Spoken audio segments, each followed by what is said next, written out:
Hello guys, welcome back again to my channel bersama saya Hansen di sini dan seperti biasanya setiap harinya saya akan buatkan video seputar cryptocurrency. Apa kabar kalian hari ini semuanya? Semoga dalam keadaan yang baik-baik saja. Teman-teman, market cryptocurrency kembali bergairah.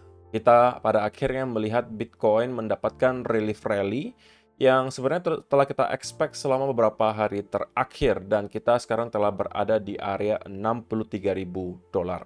Nah, kita bakalan bahas di video hari ini apakah ini berarti semua koreksi yang kita lihat selama beberapa minggu terakhir telah usai dan kita akan kembali ke all time high yang baru, ataukah masih ada sesuatu yang perlu kita khawatirkan. Kita mungkin harus bahas hal tersebut di video hari ini, jadi stay tune terus sampai akhir video. Nah, sekarang kita bakal mulai dari CoinMarketCap terlebih dahulu. Per hari ini secara global market cap crypto berada di angka $2,33 triliun atau naik sekitar 4,08%. Nah, di top 10 coin sendiri kita juga melihat keadaannya semuanya hijau, kenaikannya ranging antara 0, sekian persen hingga kurang lebih 6%. Dan yang menjadi top performer hari ini adalah Solana dengan kenaikan 6,16% menuju $147,30.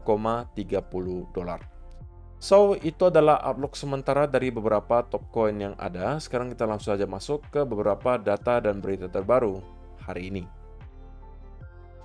Nah, yang pertama teman-teman, kita melihat bahwa kenaikan yang terjadi di Bitcoin itu sedikit banyak juga dibantu oleh yang namanya short squeeze. Dan dengan ada kenaikan yang lumayan signifikan, kita melihat ada angka likuidasi yang lumayan, kurang lebih $107,5 juta, dan tidak mengherankan itu 83%-nya datang dari arah short. Jadi ini hanya dalam 24 jam terakhir ya teman-teman. Kalau misalnya kita perhatikan, ya sebenarnya ini bukan angka terbesar yang pernah kita lihat, tapi ini sudah lumayan lah gitu. Setidaknya mengobati rindu kita akan semacam volatility, karena sudah beberapa hari terakhir kita tidak melihat ada action yang menarik dari Bitcoin. Secara overall kita hanya sideways saja selama berhari-hari, dan pada akhirnya kita bisa mendapatkan semacam relief rally. Dan berita baiknya menurut saya teman-teman adalah bahwa di liquidation heat map, kalau misalnya kita zoom out ke time frame yang lebih panjang, katakanlah di 1 month atau di 3 month, maka kita masih bisa melihat bahwa masih banyak rupanya tumpukan likuidasi yang berada di atas area 63.000. Mungkin lebih spesifiknya kita bisa melihat di 1 month. Bahwa di sekitaran area 64.900 sampai 65.000 pun itu masih ada sedikit tumpukan likuidasi yang angkanya tidak kecil gitu ya. Sehingga kalau misalnya kita bisa melihat Bitcoin mempertahankan momentum bullishnya di sini, maka next target kemungkinan akan ada di sekitaran area 65.000. Yang kalau mampu kita lewati, maka nextnya ada di 67, 69, dan sudah di area all time high lagi. Gitu ya. Tetapi kita bakalan bahas nanti dari segi price action, apakah kita akan dengan sangat cepat kembali ke area-area ini, ataukah masih ada hadangan yang perlu kita lewati sebelum kita mungkin bisa expect Bitcoin untuk bergerak jauh lebih tinggi daripada apa yang kita lihat sekarang. Jadi itu yang pertama teman-teman, bahwa kenaikan yang kita lihat di Bitcoin ini juga dibantu sedikit oleh yang namanya short squeeze. Nah yang kedua, kita telah mengakhiri bulan Juni teman-teman, dan kemarin kita melihat bulan Juni itu closing monthly candle dalam keadaan minus 9,79%. So, secara overall sebenarnya tahun 2024 masih menjadi tahun yang cukup baik sebenarnya untuk cryptocurrency, karena dalam kurun waktu setengah tahun terakhir cuma ada 2 bulan saja di mana kita mendapatkan bulan yang merah. Itu pun secara persentase sebenarnya nggak gede-gede banget teman-teman. April itu cuma 10%, Juni itu cuma 9%.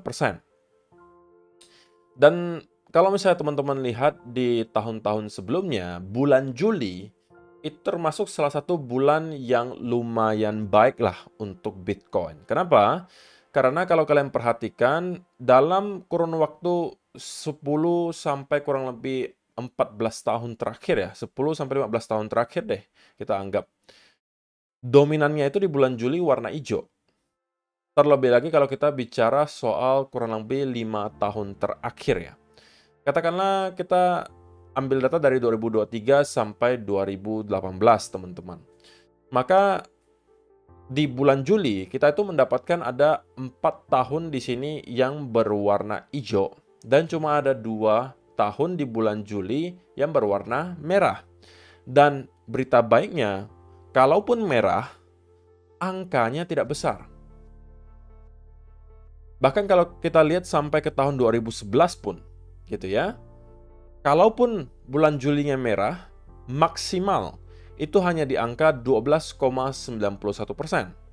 Sisanya cuma -8, -7, -4, dan juga -4. Tetapi kalau hijau, teman-teman, hijaunya itu biasanya lumayan. 2022 misalnya, kenaikannya 20%. 2021, 24%, 22%, 21, 18, 10, 17, 40%. So, kenaikannya selalu 2 digit. Kalau di Juli itu hijau. Jadi secara overall, Juli harusnya akan menjadi bulan yang cukup baik untuk Bitcoin. Dan saya rasa tahun ini juga kita bakalan bisa melihat ya, Juli itu hijau. Mudah-mudahan, teman-teman.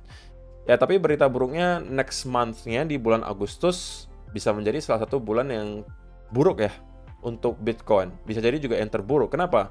Karena kalau kalian lihat dari 2011 hingga sekarang, itu dominannya justru merah gitu. Yang hijau cuma ada 1, 2, 3, 4 tahun. Dari 2011 hingga sekarang, yang berwarna hijau. September juga bukan bulan yang baik. Barulah mungkin di kuartal 4, Oktober, November, dan Desember, rata-rata menjadi bulan yang oke lah. Not bad gitu untuk Bitcoin. Jadi pertanyaannya, apakah bulan Juli akan menjadi bulan yang hijau untuk Bitcoin? Saya rasa jawabannya bakalan iya.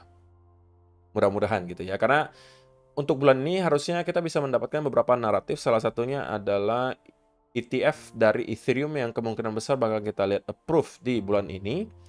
Kemudian yang kedua juga kemungkinan adalah soal data ekonomi US yang sepertinya ya untuk sekarang on track sesuai dengan ekspektasi dan juga kemauan dari The Fed, di mana kita melihat data CPI dan kawan-kawan start mengalami penurunan.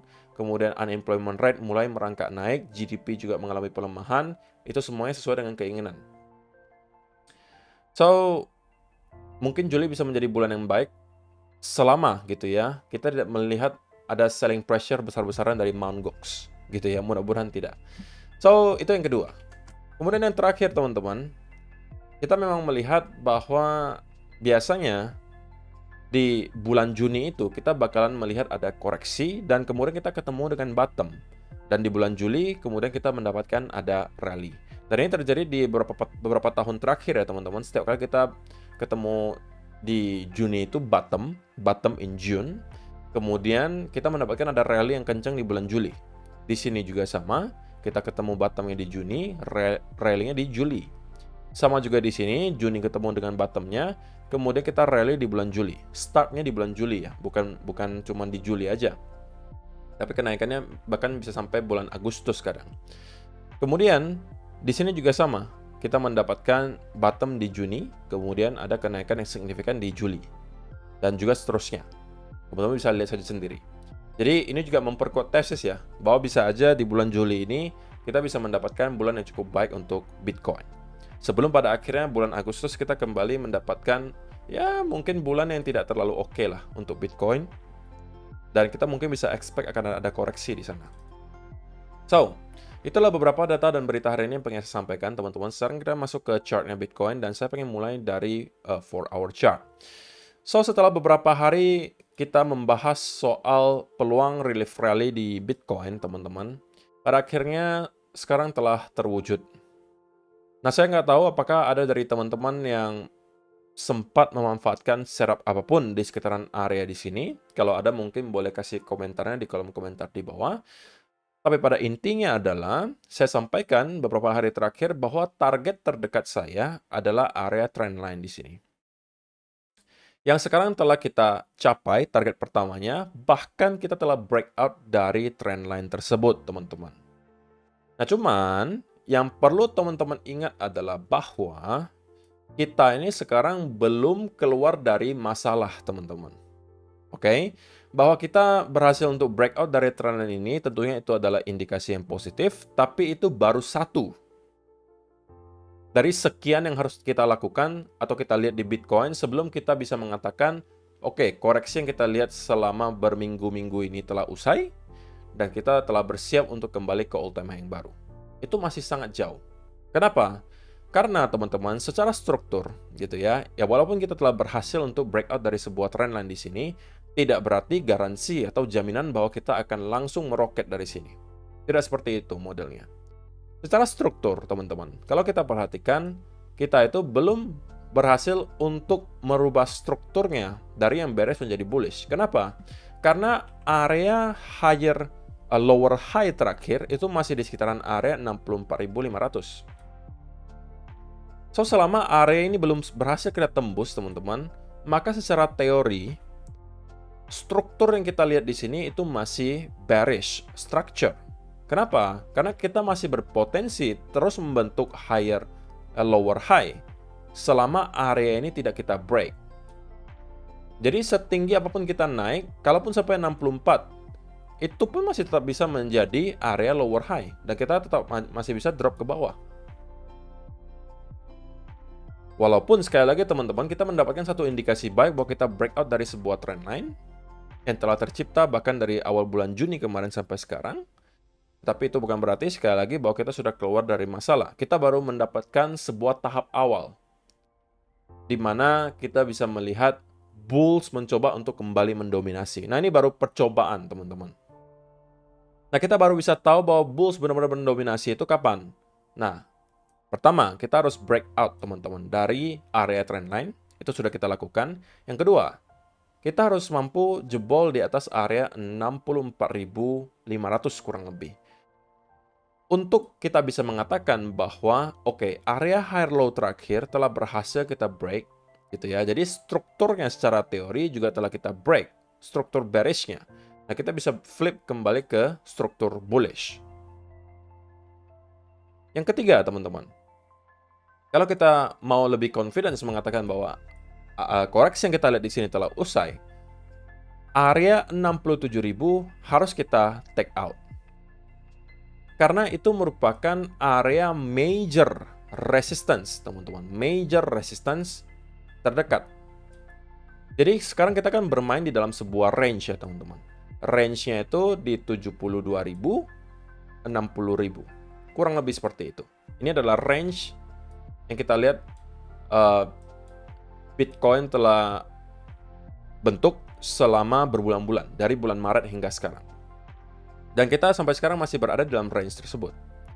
Nah, area mid range-nya, teman-teman, itu adalah di sekitaran area 67.000. Ini adalah area key levels di pertengahan range. 67 sampai 66 lah saya bisa katakan. Ini adalah sebuah range juga. Tapi lebih signifikan memang di 67 ya, teman-teman. Tapi ini adalah sebuah range. 66 sampai 67 menjadi area mid range yang sangat menentukan pergerakan besar berikutnya. Maksudnya seperti apa? Oke, saya kasih penjelasan yang lebih detail supaya teman-teman mengerti maksud saya. Yang dikatakan mid range itu adalah di sekitar 67 sampai 66 di sini, teman-teman. Nah, kenapa area ini bisa menjadi key level yang menentukan pergerakan besar berikutnya? Kalau teman-teman lihat historisnya, maka memang itu yang terjadi, gitu ya, bahwa setiap kali kita nyentuh ke area ini, kalau kita bisa jadikan support, maka akan ada bounce yang besar dari sana. Ya kan? Ada bounce yang besar dari sana. Tapi kalau kita sudah jebol di bawah area itu, kita bisa menjadikan area ini kembali menjadi resistance dan akan ada rejection yang besar. Kita breakout, kemudian ada rally. Ya kan? Di sini dijadikan kembali sebagai support. Kita rally kencang. Support lagi, rally kencang. Sebelum pada akhirnya reject, dan kita jadikan ini sebagai reject area resistance lagi. Rejection besar. Rejection besar. Ya kan? Kita jadikan kembali menjadi area support, rally besar. Nah, itulah kenapa saya sampaikan, kalau kita mau lebih confidence mengatakan bahwa kita akan kembali ke area all time high dan telah menyelesaikan koreksi di sini, maka area 66 sampai 67 itu harus kita take out. Karena kalau itu yang kita lakukan, maka kita lagi-lagi menjadikan area tersebut menjadi major support. Dan kita berpotensi kuat untuk kembali ngeretest ke area 72.000 sebagai area upper range-nya. Yang kalau mampu kita breakout, teman-teman, maka saya merasa cukup yakin bahwa kita bisa masuk ke fase price discovery. Karena saya rasa konsolidasi yang kita lihat di Bitcoin ini sudah cukup lama, gitu ya. Kita telah berbulan-bulan terkonsolidasi di sini. Dan saya rasa kalau misalnya kita berhasil untuk jebol di atas area 71.000 di sini, tidak ada alasan lagi bagi Bitcoin untuk tidak masuk ke fase price discovery. Itu adalah opini saya pribadi. So, itu yang harus terjadi, teman-teman. Sebelum kita bisa dengan confidence mengatakan bahwa kita telah menyelesaikan koreksi di Bitcoin yang telah terjadi selama berminggu-minggu terakhir. Tapi sebelum hal tersebut terjadi, sebelum setidaknya kita mampu break di atas 64.500, maka kita tetap harus waspada akan adanya potensi kembali pembentukan lower high di sini, dan kemudian kita kembali sell off. Nah, tetapi teman-teman, ini tidak untuk mengatakan bahwa teman-teman harus langsung short dari sini, karena short dari sini juga tidak ada setupnya sama sekali. Kalau kalian kemarin sempat long di sekitaran area di sini, maka selamat, harusnya kalian sudah dalam keadaan cuan. Tetapi kalau kalian belum sempat long, maka sekarang bukan saat yang tepat untuk menurut saya kembali mencari peluang untuk long. Yang sudah masuk posisi di sini, ya mungkin kalian antara kalian lakukan take profit, atau kalian mungkin masih mau nge-hold, itu terserah kalian. Tapi saran saya sudah setidaknya geserlah stop loss kalian ke arah entry. Nah, jadi kalau misalnya teman-teman yang nekat gitu ya, mau mencari peluang, saran saya untuk sekarang tetap masih berfokus untuk long gitu ya. Kenapa? Karena kita mendapatkan ada breakout dari trendline di sini. Kalaupun kalian nekat, maka kalian mungkin harus menunggu semacam konsolidasi, semacam bull flag kecil di sini untuk kalian jadikan sebagai setup berikutnya untuk masuk. Tapi sebelum hal tersebut terjadi, jangan coba-coba. Dan jangan masuk tanpa ada setup yang rapi. Saran saya pribadi, kalau misalnya kalian memang mau trading, maka carilah di altcoin. Yang saya rasa sekarang provide jauh lebih banyak setup yang rapi, yang juga menawarkan risk to reward ratio yang baik daripada Bitcoin. Jadi kalau untuk Bitcoin sendiri teman-teman, selama area trendline ini mampu kita hold gitu ya, selama area trendline ini mampu kita hold, maka short term saya cenderung masih akan tetap dalam keadaan bias yang bullish gitu ya. Dan saya rasa kita bisa ngetap ke setidaknya area $64.000. Yang kalau kita mampu terus jebol dan kita break di atas area 64.500, itu akan menjadi sebuah berita baik karena kita bisa mengatakan bahwa sekarang kita telah berhasil break dari struktur bearishnya, dan itu mungkin baru bisa teman-teman jadikan sebagai alasan untuk kembali mencari peluang untuk long kalau katakanlah kita kembali ada mendapatkan pullback dari sana. Sesuatu yang seperti ini mungkin kita harapkan kembali terjadi, semacam bullish continuation pattern. Dan kalau itu yang kita lihat, teman-teman bisa jadikan itu kembali menjadi area untuk mencari peluang untuk long dan menargetkan setidaknya ke area $67.000. Tapi sebelum hal tersebut terjadi, saya rasa teman-teman bisa stay away from the market terlebih dahulu, terkecuali kalian yang sudah sempat masuk. Dan jangan mencoba untuk tiba-tiba short tanpa ada setup, teman-teman, karena kita telah berhasil untuk breakout dari trendline di sini, yang sekarang berpotensi menjadi area support. Sehingga kalau kalian short dari sini, saya rasa tidak akan ada setup dengan risk to reward ratio yang memadai. Kecuali teman-teman melihat bahwa kita telah berhasil untuk kembali close di bawah area trendline tersebut, yang berarti adalah kita mendapatkan fake out di sini, dan kemudian kita mendapatkan ada bearish continuation pattern. Ini mungkin lebih make sense bagi kalian yang mau masuk. Itu pun mungkin peluangnya hanya untuk scalping, karena turun sedikit kita akan kembali ke area major support di 60.000. So, saya rasa itu aja sih teman-teman yang perlu saya sampaikan di video hari ini. Semoga bermanfaat untuk kalian semua. See you in the next video. Bye-bye.